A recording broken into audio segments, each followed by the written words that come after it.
ব্যৱহাৰ কৰিলে আমি বিভিন্ন ধূলি বালি বা বিভিন্ন বীজাণুৰ পৰা আমি বাচি থাকিব পাৰোঁ।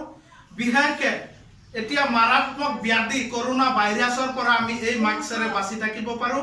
আৰু আমি ধ্যান ৰখা প্ৰয়োজন, প্ৰত্যেক মুহূৰ্তে মুহূৰ্তে যেন আমাৰ যিকোনো ব্ৰেণ্ডৰ চাবোন বা হেণ্ড ৱাছেৰে আমাৰ হাত ভালকৈ চাফা কৰি পেলাই মুখত নাযাওঁ, নিজৰ কৰ্মৰ কাৰণে হওক বা কিবা বজাৰ পোহাৰৰ কাৰণে হওক, আহি পেলাই লগে লগে নিজৰ হাতখন ধুব লাগিব।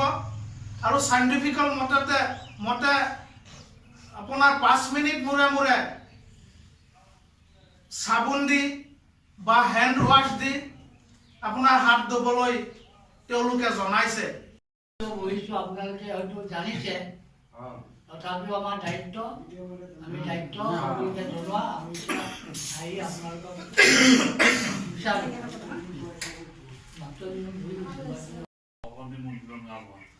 আপোনালোকে সকলোৱে গম পাইছে যে কৰোনা ভাইৰাছ বুলি এটা মানে বৰ হেৰি বিপদত মানে বেমাৰ এটা আহিছে। বহুত ডাঙৰ বেমাৰ নহয়, কিন্তু মানুহে ভয় খাব নালাগে। মানুহে বাহিৰলৈ গৈ পেলাই চাফ চিকুণকৈ থাকিব লাগিব। ঘৰলৈ আহি ভালকৈ হাত মুখ ধুই তাৰপিছত হাত মুখত হাত লগাব। মানে বিশেষকৈ আপোনাৰ বেমাৰটো এই চাফ চিকুণৰ পৰাই হৈছে। গতিকে মানুহবিলাকে অলপ চাফ চাফাইকৈ থকাটো ভাল।